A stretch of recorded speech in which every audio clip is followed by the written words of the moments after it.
दिल्ली में वाहनों का प्रदूषण एक बड़ी समस्या है। इस बीच एक ऐसी तकनीक का इजाद किया गया है जिसके जरिए हवा में प्रदूषण को कम किया जा सके। अब तक आपने सीएनजी के बारे में सुना होगा, लेकिन ये प्लांट को देखिए। इस प्लांट के माध्यम से अब हाइड्रोजन युक्त सीएनजी तैयार की जा रही है। ये देश का पहला ऐसा प्लांट है जिसका प्रयोग दिल्ली की सड़कों पर दौड़ने वाली बसों में किया जा रहा है। हम आपको आगे लिए चलते हैं और आपको बताएंगे कि जिस वक्त देश की राजधानी में प्रदूषण की मार है, ऐसे में हाइड्रोजन युक्त सीएनजी दिल्ली वालों के लिए, दिल्ली वालों की सेहत के लिए कितनी मददगार साबित हो सकती है। हमारे साथ परिवहन मंत्री कैलाश गहलोत है बातचीत करने के लिए। सर, बसें हमें नजर आ रही है, प्लांट नजर आ रहा है, क्या खासियत है हाइड्रोजन युक्त सीएनजी की? सबसे खास बात यह है कि लगभग 70 से 75% कार्बन मोनोऑक्साइड इसमें कम होंगे और 25% के आसपास हाइड्रोकार्बन्स में कमी होगी और इसके साथ साथ 3 से 4% फ्यूल एफिशिएंसी बढ़ेगी। तो अगर हमारा ये एक्सपेरिमेंट और ट्रायल जो हम आने वाले 6 महीने में हमारे दिल्ली सरकार की जो 50 बसें हैं उस पर हमें बढ़िया रिजल्ट मिले, तो फिर वो दिन दूर नहीं कि जहां हमारी सारी बसें और निजी वाहन सारे HCNG पे चलें, क्योंकि प्रदूषण के खिलाफ हमें जो भी ये लड़ाई है इसमें हमें जीत हासिल करनी है और प्रदूषण के लेवल्स को कम करना है।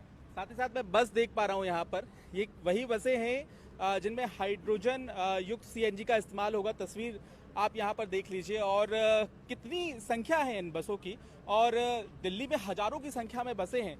तो यहाँ पर आपको लगता है कि बसों की संख्या आने वाले दिनों में बढ़ानी होगी इसके लिए? नहीं, अभी अगले 6 महीने के लिए 50 बसों पे ये ट्रायल चलेगा। 50 बसेज अभी हमने सिर्फ लिया है क्योंकि हर एक बस का जो एमिशंस होंगे, जो गैस निकलेगी टेल पाइप से, उसका निरीक्षण किया जाएगा, एग्जामिनेशन किया जाएगा, एनालाइज किया जाएगा कि हम जो बात कर रहे हैं कि कार्बन मोनोऑक्साइड के में रिडक्शन होगा, हाइड्रोकार्बन्स में रिडक्शन होगा, वो वाकई में हमें उस तरह के रिजल्ट्स मिल रहे हैं, नहीं मिल रहे हैं। लेकिन अभी इससे कितना फायदा हो रहा है, हवा में कितना कम प्रदूषण फैल रहा है हाइड्रोजन युक्त सीएनजी की वजह से? क्या रिजल्ट हैं? मैं बताया आपको कि लगभग 75% कार्बन मोनोऑक्साइड में कमी मिलेगी और लगभग 25% हाइड्रोकार्बन्स में कमी मिलेगी और इसके साथ साथ 3 से 4% फ्यूल एफिशिएंसी बढ़ेगी। दिल्ली में जब सीएनजी बसेस की शुरुआत हुई थी, फिर एक दौर ये भी आया कि लोगों ने गाड़ियों में सीएनजी लगवा ली। तो ये वक्त देखने मिलेगा कि लोग अपने जो 4 पहिया वाहन है, अपनी कार है, उसमें हाइड्रोजन युक्त सीएनजी का इस्तेमाल कर पाएंगे। अगर हमारे रिजल्ट्स पॉजिटिव रहे और जो हमारी स्टडीज़ अभी तक कह रही हैं उस प्रकार से अगर कार्बन मोनोऑक्साइड और हाइड्रोकार्बन्स में रिडक्शन रहा, उतना परसेंटेज का 75% अगर कार्बन मोनोऑक्साइड में कमी होगी, तो मेरे ख्याल से वो दिन और एफिशिएंसी बढ़ेगी। 3 से 4% एक अच्छी खासी एफिशिएंसी में बढ़ोतरी है। तो अगर उस प्रकार से रहेगी तो मुझे पूरी उम्मीद है कि हमारी दिल्ली सरकार की जो बसें हैं उनमें ही नहीं बल्कि जो निजी वाहन है उनमें भी HCNG का यूज़ होगा। घर में जो हम गैस यूज़ कर रहे हैं चूल्हों में, उनमें भी HCNG का हम प्रयोग कर सकते हैं, क्योंकि देखिए हमारा अल्टीमेट गोल, जैसे कि माननीय CM साहब अरविंद केजरीवाल जी बार बार कहते हैं कि प्रदूषण के खिलाफ हमें एकजुट होकर सबको एक साथ मिलकर लड़ाई लड़ना है। तो हमारा टारगेट और गोल वही है कि प्रदूषण दिल्ली में कम कैसे करना है। मेरा आखिरी सवाल आपसे ये है कि एक प्लांट तो हमें यहाँ नज़र आ रहा है राजघाट पे, इस तरह के कई और प्लांट की ज़रूरत पड़ेगी? उतनी जगह है, इतनी तैयारी है आपके पास? नहीं, तैयारी तो हमारा CNG का नेटवर्क ऑलरेडी सब डिपोज में है।